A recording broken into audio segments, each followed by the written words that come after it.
AI has been leading the cryptocurrency markets once again, and Bittensor has been at the forefront of that. It was highly requested that I bring you guys a how to stake your TAO video, and so in today's video I'm going to be showing you exactly how to stake your TAO on the Bittensor network to maximize your returns and not get eaten away by inflation. If that sounds good to you, please like, please subscribe, and let's get into the video.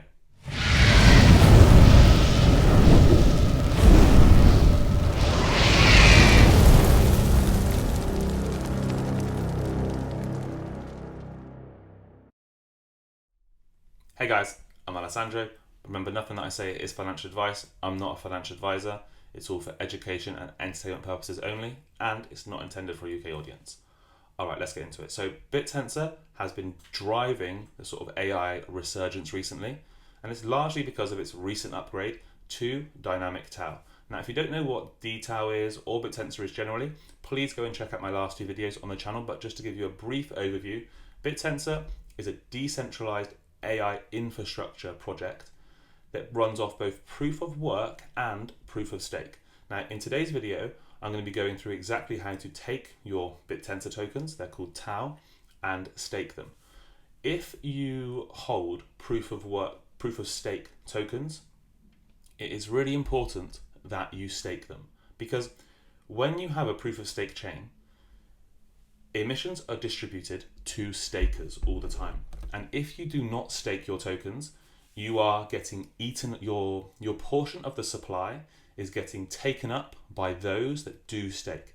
And so your relative amount of the supply is going down against people who stake. It's a little bit like if you hold dollars and you don't go and earn yield on those dollars. For example, you don't put them in a bank or put them in treasury bills and earn 4%, 5%, whatever it is, then your portion, then your like relative supply is getting eaten away by inflation, right? We all know what inflation is. Inflation on proof of stake chains is just the same thing as inflation in real life. If you hold proof of stake tokens, you need to stake them, otherwise you will lose out to the inflation of the network. So with that said, let's get into it. Now, of course, to go and do staking on any chain, you need to go and get the token in the first place. So for me, I'd go to CoinMarketCap and I would look for exactly which exchanges I have that are like the most reputable, that sell this, that offer swaps on this token. And so you can go Binance, Coinbase, BitGet, 𝗓𝗍𝗄, whatever. Obviously, as you go down here, the liquidity goes lower and lower, and the sort of like reputation of the exchange goes lower and lower as well. If you do not know how to get an exchange, how to sign up to an exchange, all those kinds of things, then there's some amazing videos on the channel already, but go and check out this one from Kyle. He just runs through all of that from the ground up. You know, it's a 10-minute video all within itself.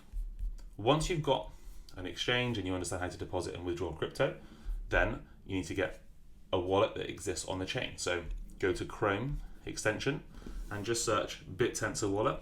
There's a few wallets that you can get. You can get this one, you can get the Talisman wallet, doesn't matter so much.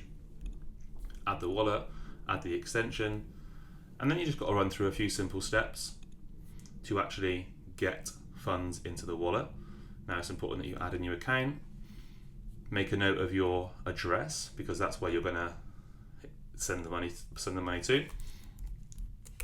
Make an account name, Subnet, Hunter, who knows, choose a password. Now, if you know how to do all this, and of course you can just skip this part of the video, make a note of the seed phrase. You ideally don't want to store this in your notes. You want to take pen and paper, write it down so that it's offline. I'm just going to store it up here for now so that I can show you exactly what's going on. Of course, this is a burner address. You can go and take this wallet if you want. It's not going to have any money in it. Number 2, so you just got to verify it. So that says remind. And then number 7 is air. Done. So that's going to verify my wallet. And now I can go and use this wallet, right? Of course, this wallet has no money in it because all you guys could just steal all those funds. So ignore that one. Now you've got your wallet. Go to TAO.APP. And here, this is what the sort of like interface will look like. You just need to, let's just disconnect this wallet a minute. You need to connect your wallet. Once you go to TAO.APP, come here, then you need to connect wallet. Once you've connected your wallet, all you're going to do is go to the Explorer. Okay, so this is important. The ratio of how I'm staking my TAO is mainly to the root network. The root network is essentially the risk-free rate of TAO. When you stake to a subnet, you actually, unlike most other protocols, rather than holding the native token and earning rewards, all of these subnets that exist on Bittensor are their own subnet token, and so you have a risk of how that token performs. If you look down on this Explorer, all of these are priced in TAO, right? So Chutes is 0.33 TAO, Gradients is 0.159 TAO, blah blah blah. You can go down all the way through here. Each of these subnets priced in TAO, the price varies in TAO, right? So let's just open Chutes quickly so I can show you what I mean. This is a varying price. It goes up, it goes down. So let's say you bought Chutes here, right, for 0.4 TAO. Then right now, you'd have 14% less TAO. So there's volatility tied to staking to these subnets. So theoretically, you could lose all of your TAO. Could happen, right? Which is why I think Bittensor has the potential to be an enormous project in crypto, and so I don't want to run the risk of not holding TAO because I was trying to find better returns in a subnet. So my portion is 80% to root. That is just like a rule that I made for myself. I'm at least going to be 80% in root. 100% I'm going to miss out on gains or potential gains. There's an opportunity cost there. Some people will certainly get better rewards and get much better returns because they're going to take far more risk and go further out in the risk curve. In the last NFT cycle, I traded a bunch of my ETH for NFTs because I wanted to beat ETH returns, and that did not play it well for me. I do not want to do that again. So just blanket rule, 80% of all my TAO is staked to the root network. So let's do that now. So I'm going to click here on the root network. I'm going to connect my wallet. Sometimes it's a little bit, do you know, the Bittensor network generally is a little bit like laggy sometimes. So if it's not connecting straight away, then refresh it, connect the wallet. Okay, cool, we're connected. Right here, so I said I'm going to stake 80% to this network. I think I've already got 0.09 to 0.1 TAO staked to this network already. So now I'm going to stake the rest of it. Now you can go here and you can choose where you stake, so which validator you're staking to. Now it's actually important that you stake to the right validator because they're the ones that give you the most yield. So let's just go to TAO.yield quickly, and then we can see which validators are providing the best staking rewards. So where were we? We were here. So let's go to Subnet 0, which is the root network. So you can see TAO.BOT right now are yielding 29% basically APY. So they're the best at the moment. Let's go and stake to TAO.BOT. So where it says stake to validator, we're going to look for TAO.BOT. Hopefully it's here. It should be. Here we go, TAO.BOT. We're going to stick to those guys again because they, if I go to TAO.yield, are providing the best APY. Now this APY goes up and down, but in my experience, TAO.BOT have been sort of top 3 or 4 for the last 2 or 3 weeks anyway, so it seems like a good option. I said I was going to stake 80%, so there's already 0.1 there. I need to stake basically another 0.7, so stake that there. A little pop-up will come up. I just got to approve that. That bit's done. Okay, so now the rest of my TAO, I'm going to be deploying across a few different subnets that I think are subnets that have a real good potential.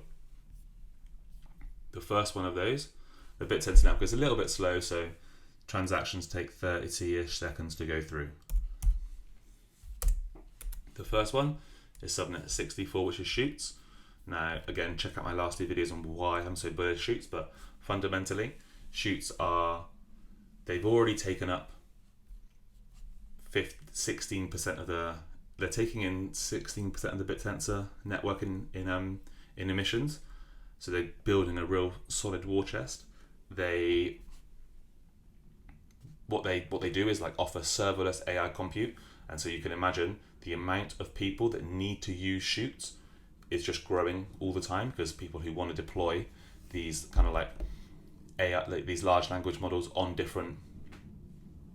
through different websites, and they want to deploy their own large language models in different ways. Chutes are offering the fastest and the best for that, so and the cheapest. Sorry, so they're offering like their version of these.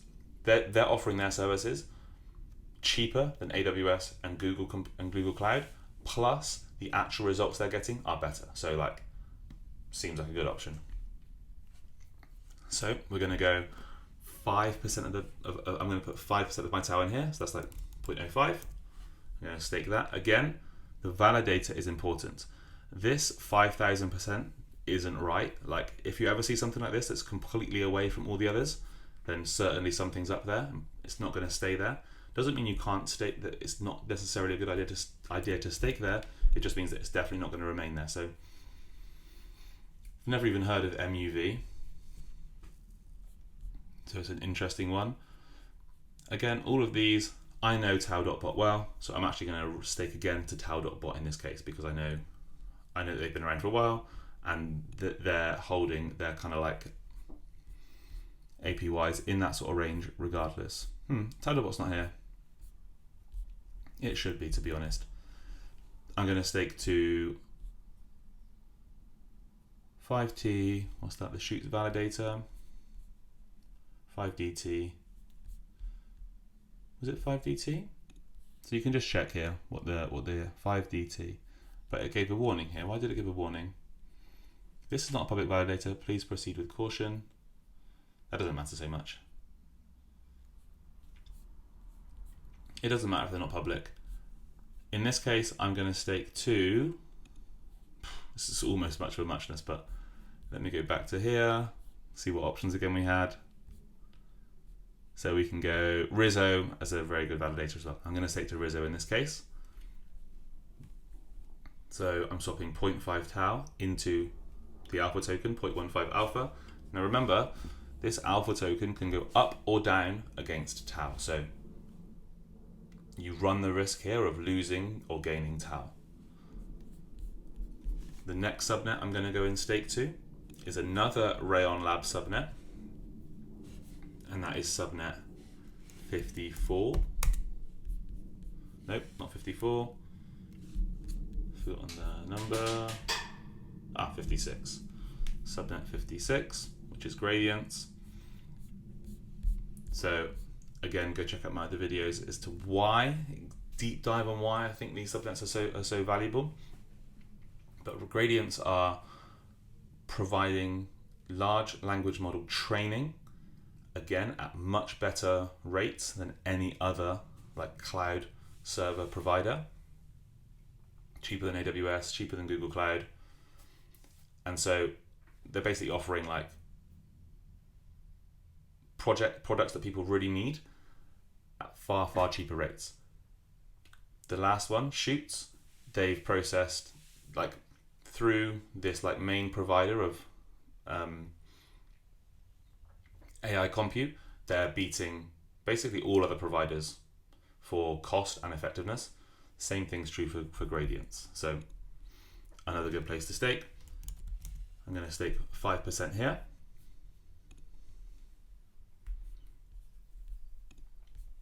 And then I'm going to take another 5% and go to Targon.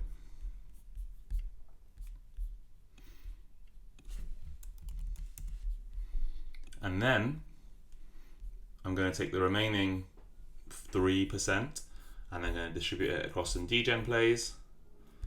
And so one of those is, I think, 55, Precog, yeah. These guys are a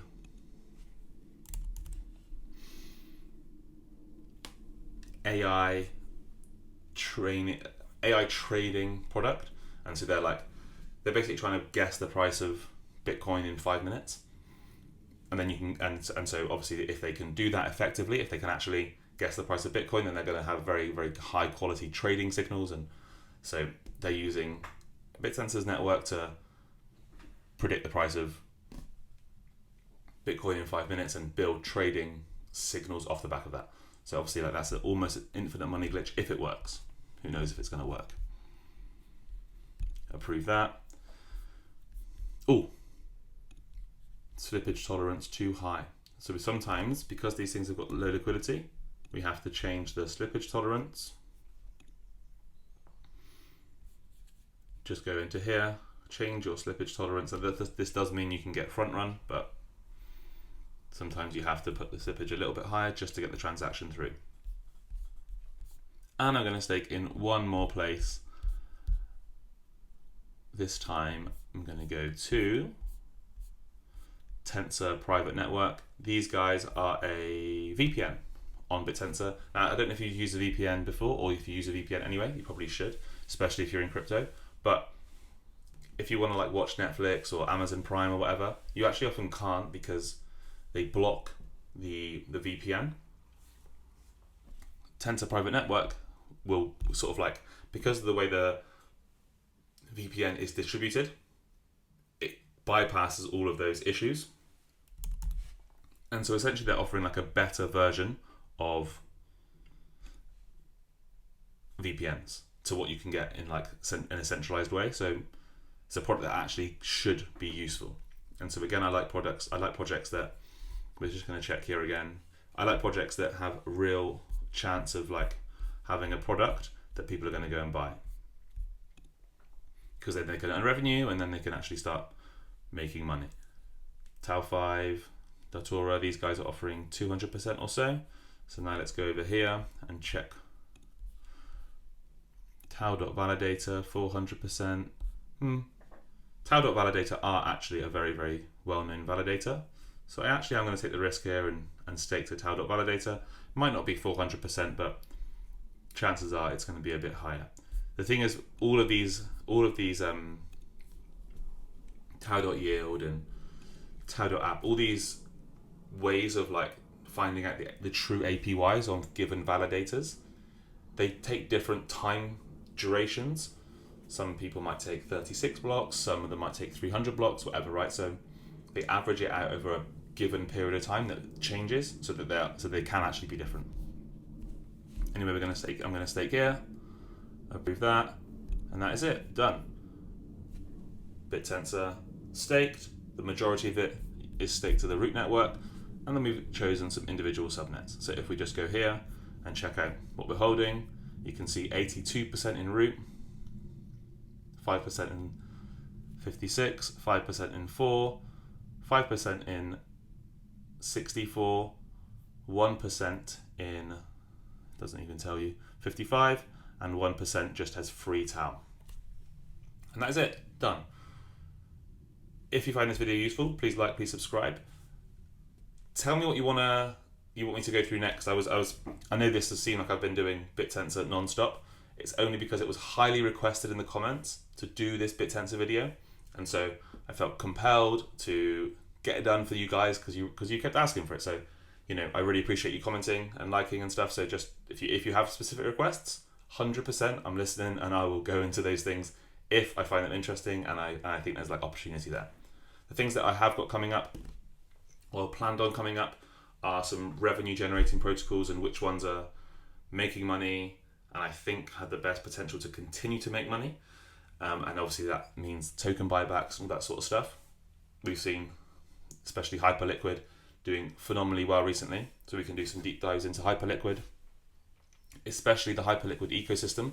I think, pretty sure, there's going to be a season 2 airdrop for 𝗵𝗆𝘆𝗽, and I can go through how to position yourself best for that.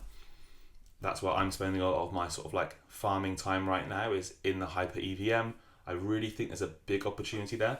They've still got like 38% of their total tokens to be distributed, to go back to.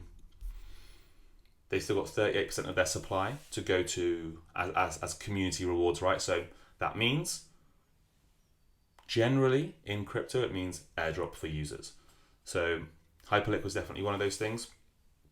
But yeah, let me know if you want me to go into more subnets or anything that you think is interesting. I think, again, Sonic is very interesting at the moment. They've got their airdrop coming up in mid-June or so. There's definitely a bunch of opportunities in crypto right now. So if you've got specifics and you want me to dive into them, please let me know. Otherwise, leave a comment. Tell me what you want me to hear. And yeah, I will see you in the next one. Thank you ever so much for watching. Ciao, ciao.